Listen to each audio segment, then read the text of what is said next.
2 Coríntios, capítulo 7, do versículo 12 ao 16.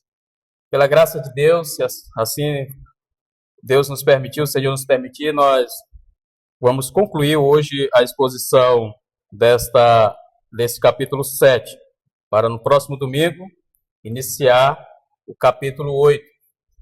Então vamos ler a palavra de Deus.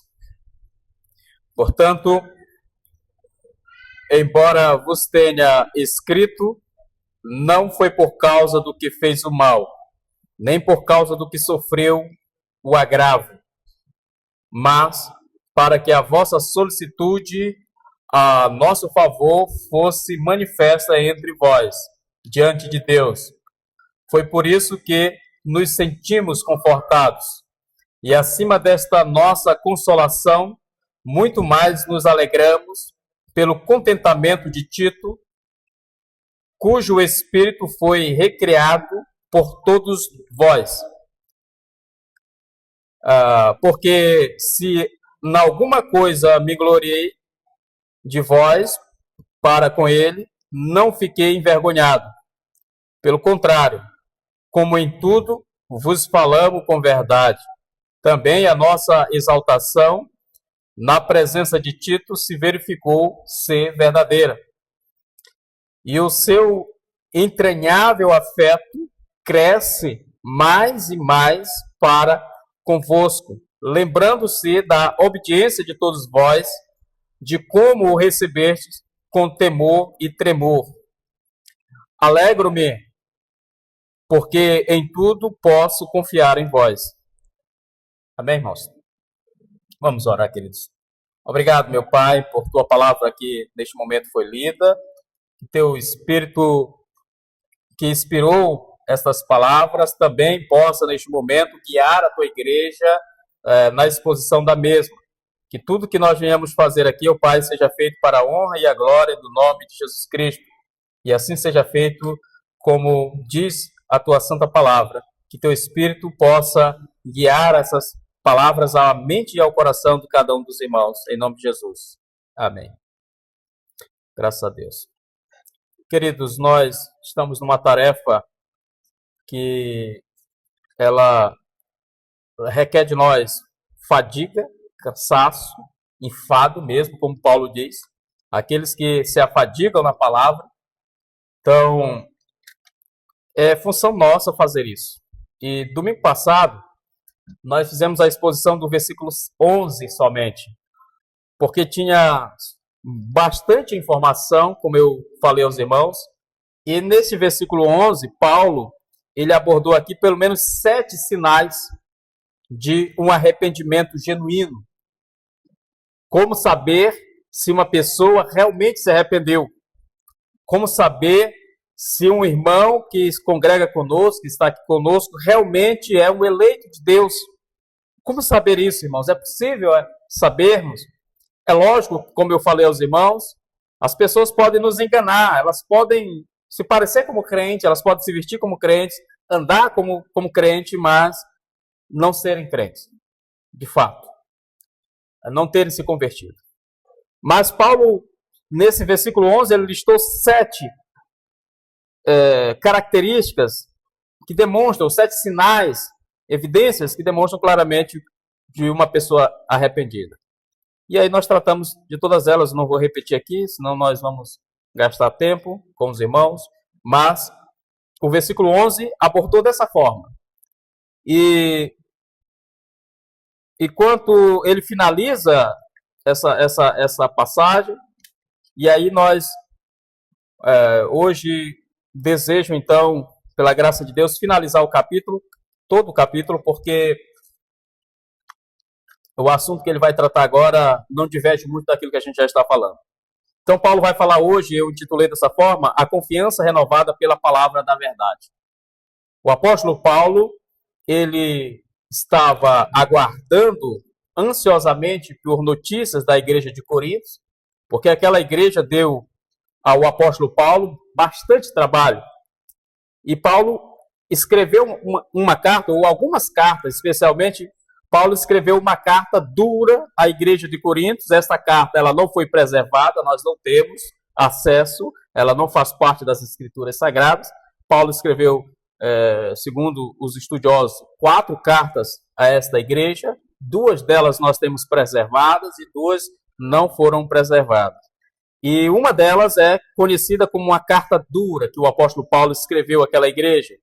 E a intenção de Paulo era confrontar o pecado da igreja e a desobediência daqueles irmãos de Corinto. A igreja de Corinto era uma igreja que causou problemas ao apóstolo Paulo. E então, o texto que nós fizemos a leitura agora há pouco, revela para nós o resultado dessa confrontação que Paulo fez, dessa exortação, ou na verdade, dessa disciplina que o apóstolo Paulo ordenou que Tito resolvesse. Porque veja bem, irmãos, o apóstolo Paulo, ele não só escreveu essas cartas à igreja de Corinto, mas como ele pessoalmente esteve lá para resolver um problema que Paulo não conseguiu resolver pessoalmente. E então, para resolver aquele problema que ele pessoalmente não resolveu, ele enviou alguém, um dos seus auxiliares, homem de confiança, que era Tito. Você imagina, então, a tarefa de Tito. Nós não temos muitas informações sobre Tito. É lógico, nós temos a carta que Paulo escreveu a Tito, nós temos algumas citações no livro de Atos dos Apóstolos, em algumas outras cartas de Paulo, de relance, mas nós não temos mais informações a respeito da vida de Tito, de como esse evangelista foi uma bênção, as suas instruções e tudo mais. No entanto, o apóstolo Paulo enviou Tito à igreja de Corinto na esperança de que aqueles irmãos pudessem ouvi-lo e pudessem, então, se arrependerem dos seus pecados. Porque Paulo esteve lá pessoalmente, em uma determinada ocasião, para resolver o problema, e ele não conseguiu. O apóstolo Paulo não conseguiu resolver o problema, e a pessoa do qual Paulo estava lá para corrigir era um homem que pervertido sexualmente, que eu já falei isso aqui várias vezes aos irmãos, mas é bom mencionar de novo, porque na primeira carta, no capítulo 5, o apóstolo Paulo faz menção dessa impureza que havia dentro da igreja de Corinto, e ele orienta essa igreja para que exorte, para que discipline, para que exclua da igreja o malfeitor, como ele diz no versículo 13 do capítulo 5, ele diz: os de fora, porém, Deus os julgará. Expulsai, pois, de dentro de vós o malfeitor. Isso Paulo falando com respeito a este homem que cometeu uma imoralidade tal que nem mesmo entre os ímpios, os gentios, como ele cita, se vê. Este homem, ou este jovem, não sabemos a idade, ele teve a audácia de ter um relacionamento íntimo com a sua madrasta, com a esposa do seu pai. Então, a razão por que Paulo foi duro com aquela igreja foi porque este rapaz não foi disciplinado, como Paulo havia orientado. E quando o apóstolo Paulo enviou a carta dura à igreja, que nós não temos acesso ao conteúdo dela, e depois Paulo pessoalmente esteve na igreja, aquele homem, antes de se arrepender ou de reconhecer o seu erro e aceitar a disciplina que Paulo e a igreja deveria exercer contra ele, ele se rebelou contra Paulo ao ponto de também ter alguns seguidores dentro da igreja, e ele criou um grupo para fazer frente ao apóstolo Paulo. Então, criou de fato um grupo seu, algumas pessoas que ele liderava dentro da igreja. E isso foi o grande problema que o apóstolo Paulo está mencionando aqui. Nós ainda vamos estudar no capítulo 12 desta segunda carta, e no capítulo 12 dessa segunda carta, o apóstolo Paulo vai falar sobre o espinho na carne, do qual ele foi esbofeteado por Satanás, por um mensageiro de Satanás, como ele diz, e alguns intérpretes vão dizer que esse espinho na carne, do qual Paulo está se referindo aqui no capítulo 12, é justamente este problema que ele enfrentou na igreja de Corinto. É certo que outros vão dizer que Paulo está se referindo a uma doença. Então, há algumas interpretações, os estudiosos dos textos de Paulo não têm um consenso quanto à interpretação do que seria esse espinho na carne. Mas eu vou deixar isso para depois, para quando nós chegarmos lá no capítulo 12, nós vamos fazer uma abordagem mais minuciosa com os irmãos para entender o que significa esse espinho na carne do qual Paulo fala. Mas, no entanto, alguns intérpretes, como o John MacArthur, por exemplo, vai dizer que esse espinho na carne é uma referência a este problema que Paulo enfrentou com este jovem que cometeu esse incesto. Incesto, os irmãos devem saber, é um pecado que uma pessoa que tem um relacionamento íntimo com um parente. Tá? Então, isso é pecado. As Escrituras não permitem isso, de forma alguma. Então, este capítulo 5 da primeira carta expõe o problema da igreja de Corinto. E agora, na segunda carta, Paulo vem, vez por outra, fazendo menção dessa questão. E aqui no capítulo 7, especialmente quando ele diz no versículo 12, portanto, embora vos tenha escrito, Paulo está se referindo à carta dura que ele escreveu àquela igreja, Paulo vai dizer, não foi por causa do que fez o mal.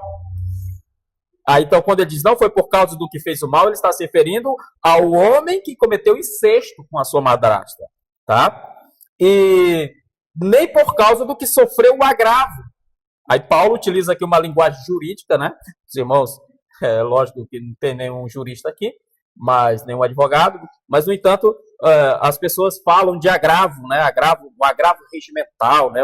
Nos tribunais, quem assiste aí as sessões do Supremo Tribunal Federal, vê o tempo todo essa palavra, né, um agravo. Então, um agravo é um recurso que a defesa tem quando, no decurso do processo, o juiz determina algo que vai afetar as partes, mesmo que o processo ainda não tenha sido concluído. E a parte que foi afetada naquela decisão parcial do juiz, ele pode recorrer a uma instância superior. No caso, na primeira instância, o juiz aqui da comarca, por exemplo, a pessoa pode recorrer à segunda instância, o tribunal regional, ou, se for no tribunal regional, ele pode ir aos outros tribunais e até chegar à Suprema Corte, se for o caso. Mas esse é o agravo. Então, Paulo utiliza uma linguagem jurídica para falar daquele homem que sofreu um agravo, e este homem que sofreu este agravo, ele está se referindo ao pai daquele rapaz que cometeu esse incesto com a sua madrasta. Então, é disso que Paulo está falando aqui no versículo 12, quando ele diz, portanto, embora vos tenha escrito, não foi por causa do que sofreu, por causa do que fez o mal, ou seja, do homem que cometeu o ato de incesto, nem por causa do que sofreu o agravo. No caso, quem sofreu o agravo foi o pai dele. Ou, podemos dizer, toda a igreja. Porque quando alguém comete um erro desse, eu já tive de lidar com situações assim, em outra igreja, por exemplo, quando há um caso de depravação moral dentro da igreja, toda a igreja sofre. Toda a igreja é afetada. Todos os irmãos são afetados pelo pecado de um ou de alguns que cometem dentro da igreja, e isso acaba afetando todo mundo. Não pense que o seu pecado afeta só você. O seu pecado afeta você, a outra pessoa envolvida, se for um caso de adultério, a sua esposa ou seu esposo, e o outro envolvido, e a família toda que está envolvida, e inclusive a igreja. E o mais afetado de todos, o que mais sente em relação a esse pecado ou a qualquer pecado, não são as pessoas que estão à nossa volta, mas é o próprio Deus que é o mais ofendido de todo, no final das contas. Então, só para os irmãos entenderem o que Paulo está dizendo nesse versículo 12. Então, Paulo, ele executa a disciplina, ou ele exige que a igreja de Corinto execute a disciplina. Os irmãos sabem, nós já tratamos aqui sobre a disciplina na igreja. E a disciplina na igreja, ela precisa seguir alguns passos bem estabelecidos pelo próprio Cristo nos evangelhos, quando ele vai falar de como nós devemos repreender a pessoa que está em erro, conversar com ela, apresentar a ela a sua falha, é a parte informativa, que a gente chama de disciplina formativa, onde nós informamos a pessoa a respeito do seu erro. Se ela se corrigiu, se ela se arrependeu, então tá tudo certo. Não precisa mais avançar, ninguém nem precisa saber disso. Basta você ter uma conversa particular com ela, você resolve essa situação. Caso contrário, ela tendo esse primeiro contato, alguém vai lá e fala do seu pecado e ela não se corrige, ela não se arrepende, continua nas mesmas práticas, aí a igreja, como Cristo orienta, deve pegar alguns irmãos de fé, alguns irmãos maduros na fé, e vão até esta pessoa conversar com ela mais uma vez, confrontar essa pessoa e tentar trazê-la de volta à comunhão da igreja para que ela então se arrependa dos seus pecados, porque é esse o objetivo final da disciplina. E se a pessoa continuar rebelde, mesmo depois de ir lá os presbíteros, os diáconos, sei lá, os líderes da igreja, os pastores, e eles não ouviram, continua na rebeldia, continua no pecado, então o assunto deve ser levado a toda a igreja. Aí sim, o assunto deve ser tornado público para toda a igreja. E se confrontado perante a igreja, essa pessoa continua na prática do erro e não se arrepende, mesmo sendo exortado publicamente pela igreja, então ela deve ser excluída do rol de membro da igreja. É isso que Paulo está exigindo que fosse feito com este rapaz lá na igreja de Coríntios. Então, que exclua do meio de vocês o malfeitor. Tá? E mesmo a exclusão, riscar do livro do rol de membro da igreja, ainda assim o objetivo da disciplina é para que essa pessoa seja restaurada. E Paulo ainda vai orientar, irmãos, parece estranho, mas Paulo vai orientar de que depois que feita essa exclusão, essa disciplina cirúrgica, como nós chamamos, nós devemos tratá-los como publicanos e pecadores. Nós devemos tratá-los como gentios, como se nunca fossem crentes, de fato, mesmo. E ainda assim, esse comportamento da igreja com relação a essa pessoa que persiste no erro, permanece no erro, o objetivo é para que ela se toque e se arrependa e volte. E no final, esse o propósito final de toda a disciplina da igreja. Do começo ao final, é restaurar o pecador, o irmão faltoso, para a comunhão da igreja. Certo? É certo que, se for uma pessoa que realmente não é um eleito de Deus, não é um cristão de fato nascido de novo, ele pode nunca mais voltar. E aí, pelo menos, o malfeitor saiu do meio da igreja para não ficar dando mau testemunho para a igreja. Porque é muito comum pessoas que se declaram cristãos, batizados, membros da igreja, mas que dão testemunho pior do que um descrente. Pior do que uma pessoa que se declara espírita, católico ou qualquer outra coisa. Então, é melhor que ele esteja fora mesmo, para que a igreja seja preservada na sua imagem, para que não sejamos acusados de concordar com o erro das pessoas. E não é bem assim. Então, a disciplina ela é essencial. E, para finalizar esse ponto, o propósito de Paulo aqui é a correção, ou seja, a finalidade da disciplina, a finalidade da correção é para a glória de Deus. Amém, irmãos? Então, toda a exortação, toda a disciplina deve ser, no final, trazer glória ao Senhor nosso Deus. Bem, vamos avançar. O versículo 13... Agora nós vamos ver no versículo 13 o apóstolo Paulo falando, no versículo 13 e o 14, Paulo falando sobre a ação da verdade, produzindo consolação e alegria. Vamos lá. Paulo diz no versículo 13, foi por isso que nos sentimos confortados. Agora Paulo está se referindo aqui à visita de Tito, à chegada de Tito, as notícias que ele trouxe da igreja de Corinto. Então, Paulo diz, foi por isso que nos sentimos confortados, e acima desta mesma consolação, muito mais nos alegramos pelo contentamento de Tito, cujo espírito foi recriado por todos vós. Porque se em alguma coisa me gloriarei de vós para com ele, não fiquem envergonhados. Não fiquei envergonhado. Pelo contrário, como em tudo vos falamos com verdade. Também a nossa exaltação na presença de Tito se verificou ser verdadeira. Vamos entender esses dois versículos, irmãos. O apóstolo Paulo chamou Tito. Primeiro, o apóstolo Paulo escreveu cartas. O apóstolo Paulo foi lá na igreja de Corinto, na cidade de Corinto, não só uma vez. Paulo fundou a igreja de Corinto. Ele é o fundador da igreja de Corinto. Quando ele fez a primeira viagem missionária, depois de ter passado por toda a Macedônia e chegando até Corinto.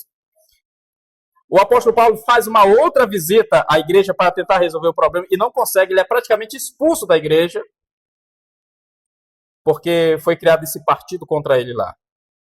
A questão é que Paulo agora, ele envia seu pupilo, vamos imaginar assim, ele envia o seu auxiliar, o evangelista Tito, com a missão de cumprir a missão que ele, Paulo, não conseguiu cumprir. E a imagem que nós temos aqui nesses dois versículos é Paulo dizendo para Tito, dizendo o seguinte: olha, você pode ir até lá, eu conheço meu povo. Eu conheço meu povo, né? E eles vão se arrepender. Eles são bons. Eles estão só exaltados, eles estão só sendo influenciados por este malfeitor que ali está. É isso que Paulo diz aqui, irmãos. Veja bem, quando ele vai dizer assim: foi por isso que nos sentimos confortados. E acima desta nossa consolação, muito mais nos alegramos pelo contentamento de Tito. Ou seja, Tito se alegrou primeiro que antes de Paulo, porque Tito esteve lá. E naquela missão que parecia ser impossível, Tito conseguiu com que aquela igreja se arrependesse, com aqueles irmãos reconhecessem os seus erros, que aqueles irmãos disciplinassem aquele malfeitor. E por final, segundo alguns intérpretes, aquele malfeitor se arrepende dos seus pecados e é reconciliado na comunhão da igreja. Então, Tito ficou maravilhado, missão bem sucedida. Então, não tem aquela dádiva que diz que os discípulos, às vezes, eles fazem coisas maiores do que seus mestres. Então, Tito fez algo que Paulo não conseguiu fazer. Isso é um ânimo para nós, irmãos, porque pessoas que estão iniciando no ministério ou fazendo alguma tarefa, sempre agem assim: não, se o pastor estivesse aqui, talvez, né, a gente conseguisse. Não, faça, confie no Senhor, se prepare para isso, você consegue, Deus vai te dar a direção. Foi como aconteceu com Tito. Tito conseguiu algo que Paulo não conseguiu. Foi apaziguar os ânimos na igreja de Corinto, foi restaurar a comunhão da igreja, trazer inclusive aquele pecador que estava sendo disciplinado, que foi disciplinado para dar testemunho público de como a igreja deve tratar o pecado. Ele então se arrepende e volta para a comunhão da igreja, está todo mundo feliz, e este é o relatório que Tito leva de volta para Paulo. Por isso Paulo está dizendo, e ele vai dizer no versículo 14, porque se em alguma coisa me gloriei de vós, a palavra gloriei aqui no texto original é gabei mesmo, né? Já pensou, irmãos? Nós falarmos de Paulo, era um gabola, né? Então, essa é a palavra no texto original. Paulo se gabou, né, dos coríntios para Tito.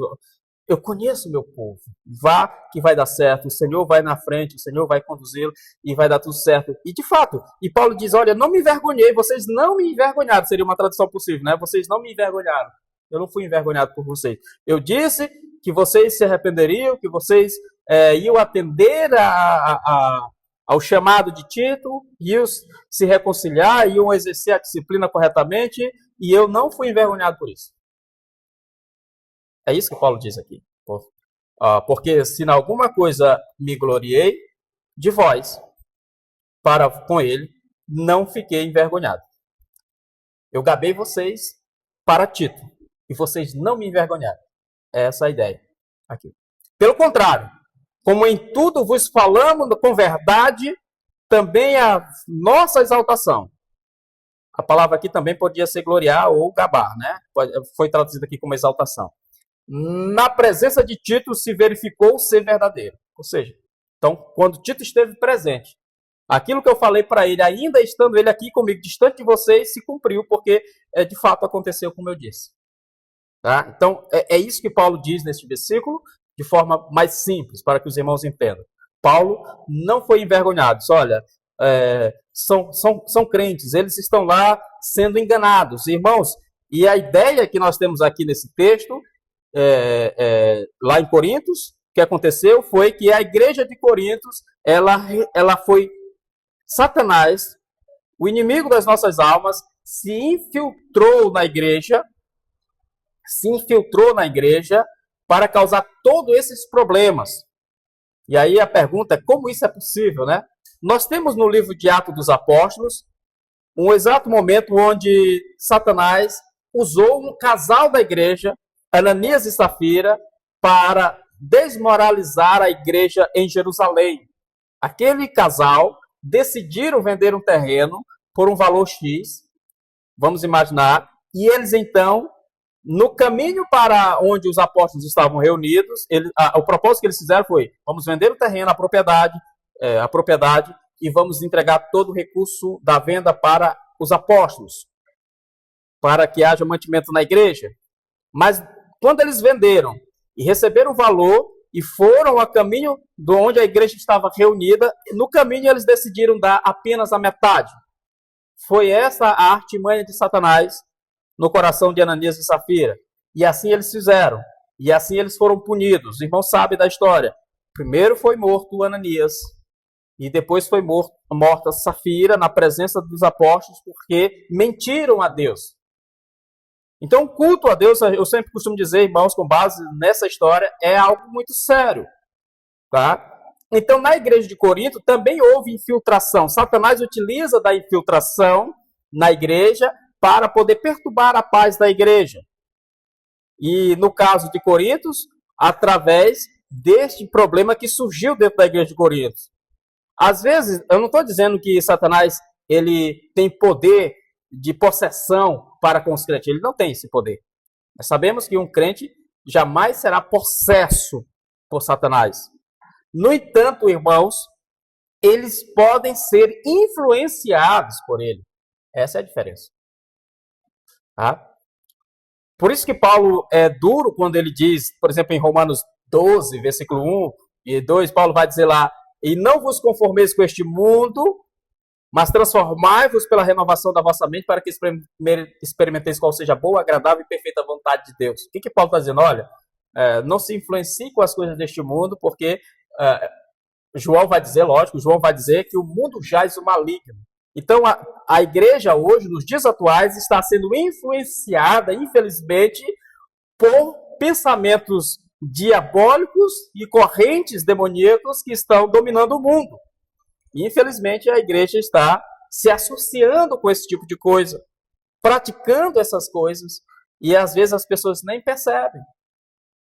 E nós temos denunciado aqui constantemente na igreja o feminismo, por exemplo, o homossexualismo e tantas outras influências que têm vindo para dentro da igreja. O hedonismo, né? Só para os irmãos que não sabem o que é o hedonismo. O hedonismo é uma corrente de pensamento filosófica que diz que devemos buscar o prazer agora. Não importa a consequência de amanhã. O importante é curtir a vida, curtir o momento, curtir o agora. Porque o amanhã podemos não estar mais aqui. Esse é o hedonismo. O hedonismo prega isso, é o prazer momentâneo, é o prazer do momento, mas nós não, irmãos, nós almejamos um prazer eterno com o Senhor na glória. Mas as pessoas estão influenciadas pelo hedonismo, por isso que as pessoas são loucas por shows, por bebedeira, por álcool, por droga e por tantas outras coisas semelhantes a essas. Tá? Isso é o hedonismo, a influência mundana no pensamento das pessoas. E ainda existem cristãos declarados que acham isso muito normal. E não é, irmãos. É uma estratégia de Satanás para minar a autoridade da igreja. Porque como Paulo disse aos Coríntios, olha, vocês não me envergonharam, e nós pensarmos de Paulo falar isso da igreja de Corinto, puxa, a igreja de Corinto é a igreja que mais deu trabalho para Paulo. Paulo diz, olha, vocês não me envergonharam. Mas, irmãos, fazendo uma aplicação para a vida, para a igreja local, para os dias atuais, eu posso dizer aos irmãos que tem pessoas na igreja, pessoas cristãs, que professam a fé em Cristo, que quando nós olhamos as suas atitudes, nós ficamos com vergonha.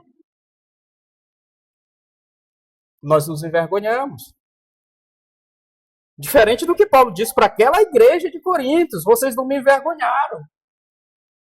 Mas, infelizmente, é com tristeza que dizemos isso, que às vezes nós nos envergonhamos com as atitudes de certos crentes.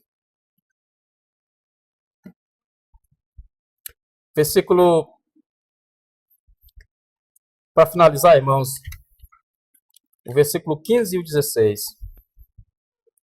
Paulo vai dizer, e o seu entranhável afeto cresce mais e mais para convosco, lembrando-se da obediência de todos vós, de como o recebestes com temor e tremor.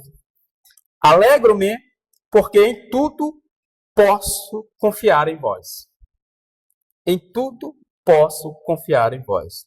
Paulo aqui está falando, irmãos, a respeito da verdade que restaura o afeto e confiança mútua. Nós sabemos que há uma dádiva popular que diz que nós passamos anos para conquistar a confiança das pessoas e basta segundos ou alguma palavra ou algum gesto para que nós possamos perder. O mundo diz que uma vez que você perde a confiança, você não consegue mais restaurar. Isso é mentira. A Bíblia está dizendo justamente o contrário aqui nesse texto. A confiança que Paulo havia perdido, vamos imaginar assim, com os coríntios, foi restaurada aqui. O versículo 15 e 16 é demonstrado. É possível restaurar a confiança. Como? Com a palavra da verdade. É assim que nós restauramos a confiança. Tá? É sempre dizendo a verdade. É sempre falando a verdade. Mesmo que essa verdade venha nos trazer problemas imediatos ali, momentâneos. Mas ao longo prazo, é muito melhor falar a verdade. É muito melhor ser verdadeiro, porque nós vamos plantando toda vez que agimos assim, porque na verdade, irmãos, o crente ele não deve dizer a verdade aqui ou acolá.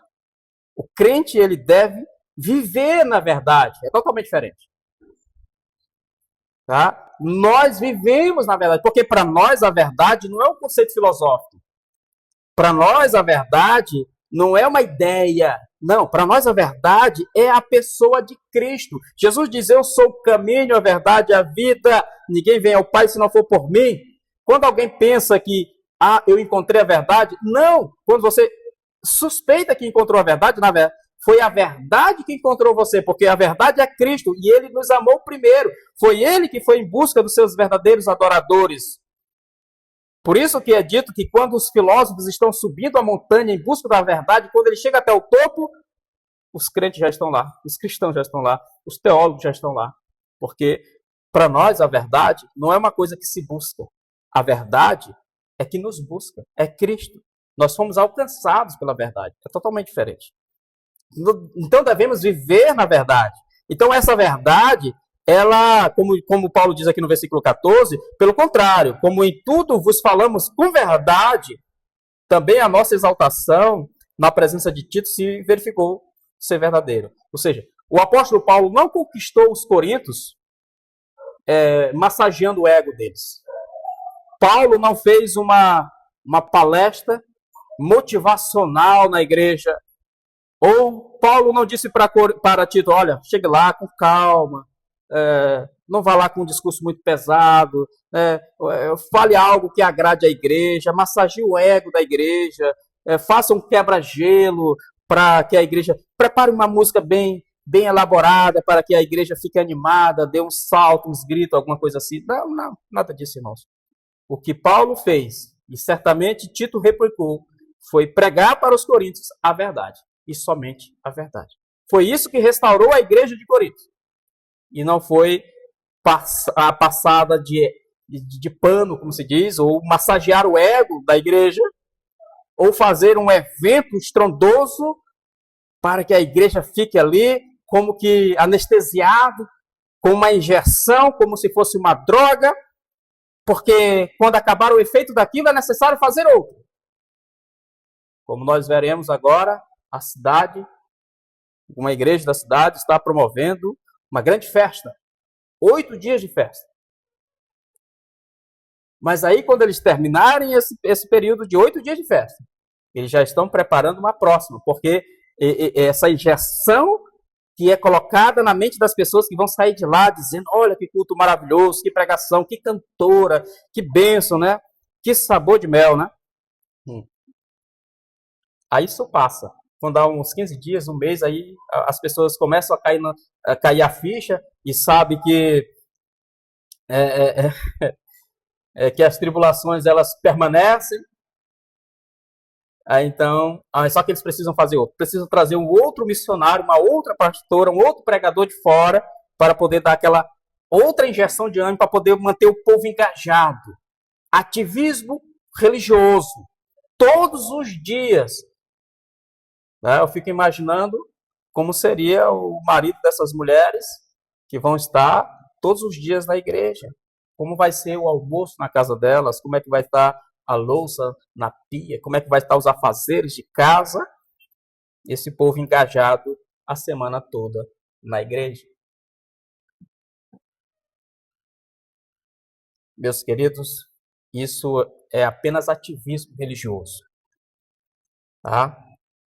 Nós não precisamos disso. Então, o apóstolo Paulo restaurou a igreja de Corintos, não promovendo essas coisas, não fazendo pragmatismo religioso. Não, o apóstolo Paulo fez pregando a verdade. É através da verdade, da palavra de Deus, que se governa a igreja. A igreja é dirigida e governada através da pregação fiel da palavra de Deus. Conversava com um irmão esses dias, de uma outra igreja aí, de outra cidade, e ele foi e disse, irmão, eu não concordo com tudo que o senhor prega.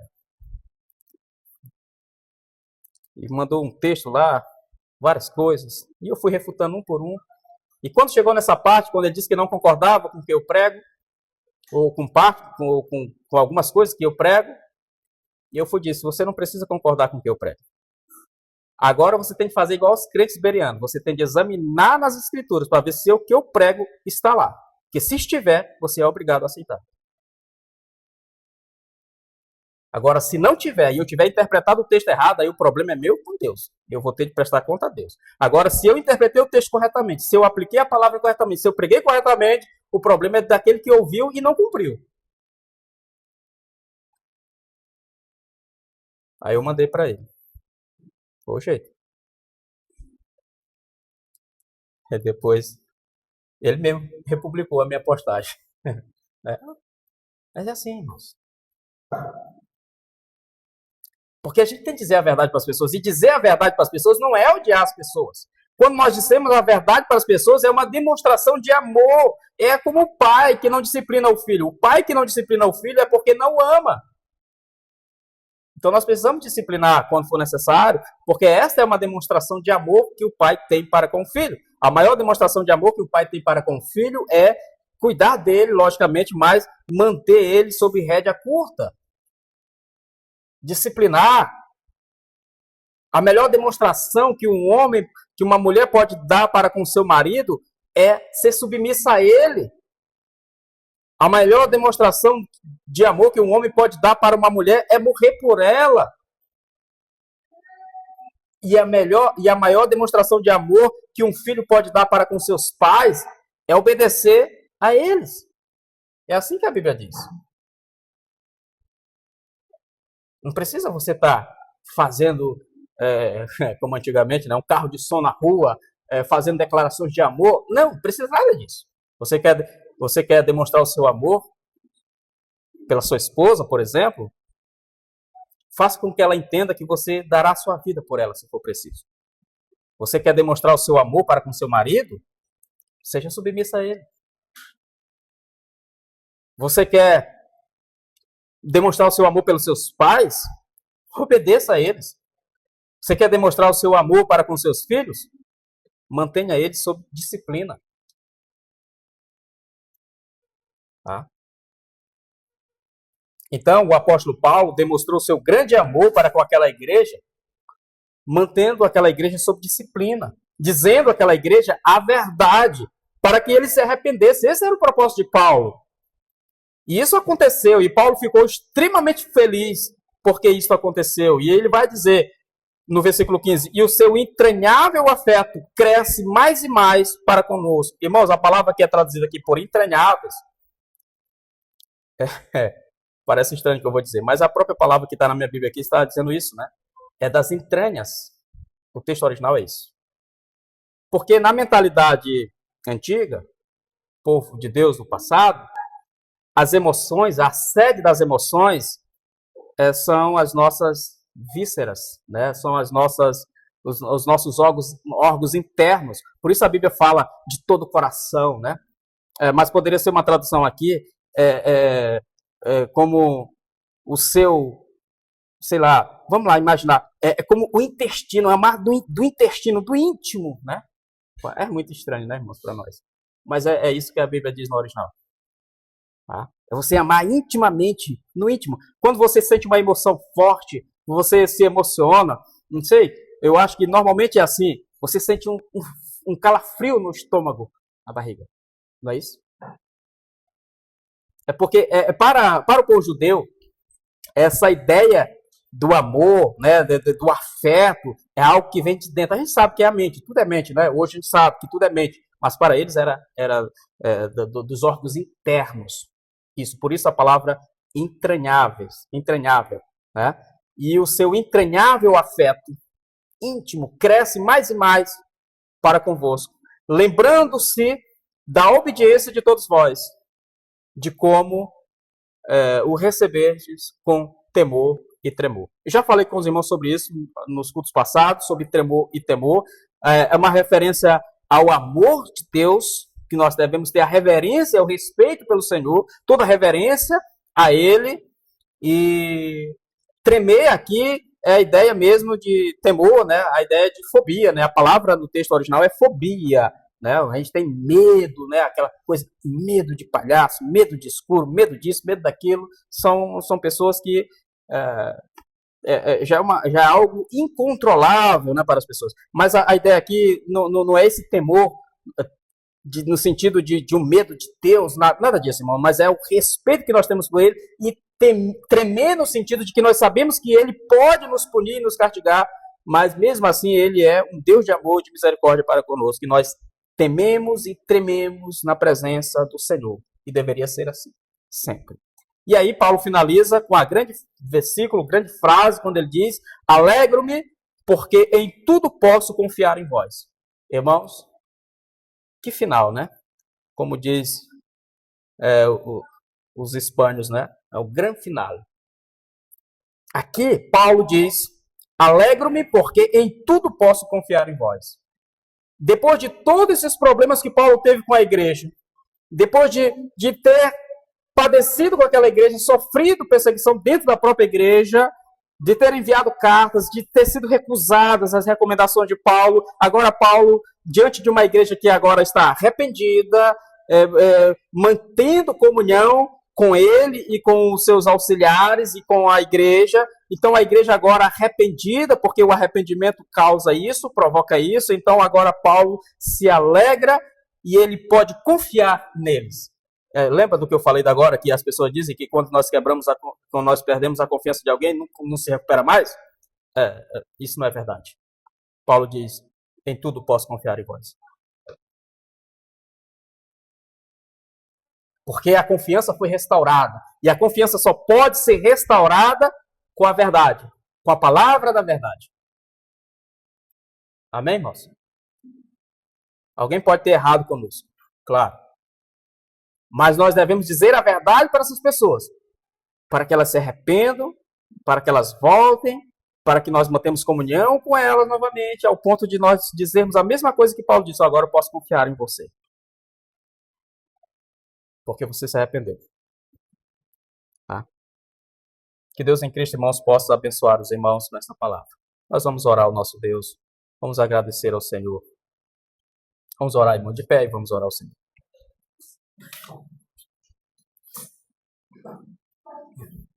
Pai, muito obrigado, porque neste momento a tua palavra foi lida, foi estudada, exposta, apresentada à tua igreja. E aqui, em nome do Senhor Jesus Cristo, nós podemos apresentar a tua palavra com verdade, Pai. Que os irmãos possam aceitar esta palavra, a palavra da verdade que foi evangelizada agora, foi anunciada agora. E possa guardar em seus corações para cumprir tudo aquilo que o Senhor Deus tem nos dito, Pai, nos ensinado, para a honra e a glória do Senhor Jesus Cristo. É assim que te peço, em nome de Jesus. Amém.